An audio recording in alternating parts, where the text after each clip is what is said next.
Hi, നമ്മളിന്ന് അടിപൊളി ഒരു സദ്യക്ക് ഉണ്ടാക്കുന്ന ഒരു പുളിശ്ശേരിയാണ് ഉണ്ടാക്കാൻ പോകുന്നത്. നല്ല അടിപൊളി ടേസ്റ്റുള്ള പുളിശ്ശേരിയാണ്.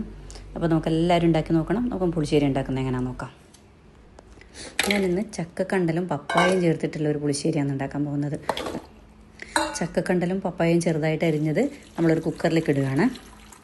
പിന്നെ അതിലേക്ക് നമ്മൾ 2 ഗ്ലാസ് വെള്ളം ചേർത്ത് കൊടുക്കണം. ആവശ്യത്തിന് ഉപ്പ് ചേർത്ത് കൊടുക്കുന്നു. പിന്നെ അതിലേക്ക് ഒരു 1/2 സ്പൂൺ മഞ്ഞൾപ്പൊടി ചേർത്ത് കൊടുക്കുക. ഇത്ര ആയതിനു ശേഷം നമ്മൾ ഇതിൽ അടച്ചു വെച്ച് നമ്മളത് ഗ്യാസിലേക്ക് വെക്കുക. പപ്പായും ചക്കക്കണ്ടൽ പെട്ടെന്ന് വെന്ത് വരുവേ, അതുകൊണ്ട് പിന്നെ ഒറ്റൊരു വിസിൽ മാത്രമേ ആവശ്യമുള്ളൂ. അപ്പോൾ ഒരു വിസിൽ വന്നിട്ടുണ്ട്, നമ്മൾ ഗ്യാസ് ഓഫ് ചെയ്യുക. പിന്നെ ഒരു മിക്സിയുടെ ജാറിലേക്ക് നമ്മൾ 1 കപ്പ് തേങ്ങ ചിരകി വെച്ചിട്ടുണ്ട്. ആ തേങ്ങ ചിരകി വെച്ചത് ഒരു മിക്സിയുടെ ജാറിലേക്ക് ഇടുക. കഷ്ണങ്ങൾ ചക്കക്കണ്ടലും പപ്പായയും വെന്ത് വരുമ്പോൾ തന്നെ നമുക്ക് അരപ്പ് റെഡിയാക്കാവുന്നതാണ്. അപ്പോഴൊക്കെ തന്നെ നമുക്ക് റെഡിയാക്കാം.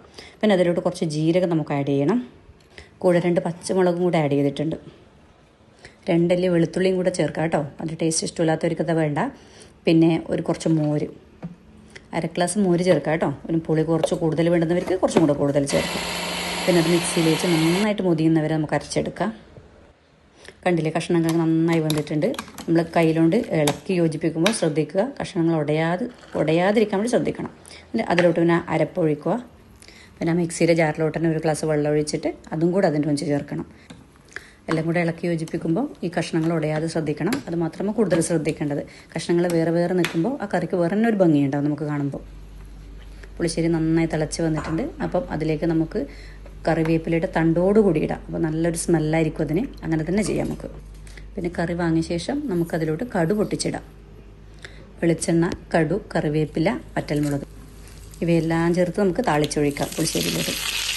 കടുകൊക്കെ പൊട്ടി റെഡിയായി വരുന്നുണ്ട്. നമുക്ക് പുളിശ്ശേരിയിലോട്ട് നന്നായിട്ട് ചേർക്കാം. നന്നായിട്ട് ഇളക്കി യോജിപ്പിക്കുക. അടിപൊളി പുളിശ്ശേരി റെഡിയായിട്ടുണ്ട്. അപ്പോൾ എല്ലാവരും ഇത് ട്രൈ ചെയ്യണം. പിന്നെ എൻ്റെ വീഡിയോ ഇഷ്ടപ്പെട്ട എല്ലാവരും ലൈക്ക് ചെയ്യണം, ഷെയർ ചെയ്യണം, സബ്സ്ക്രൈബ് ചെയ്യണം. താങ്ക്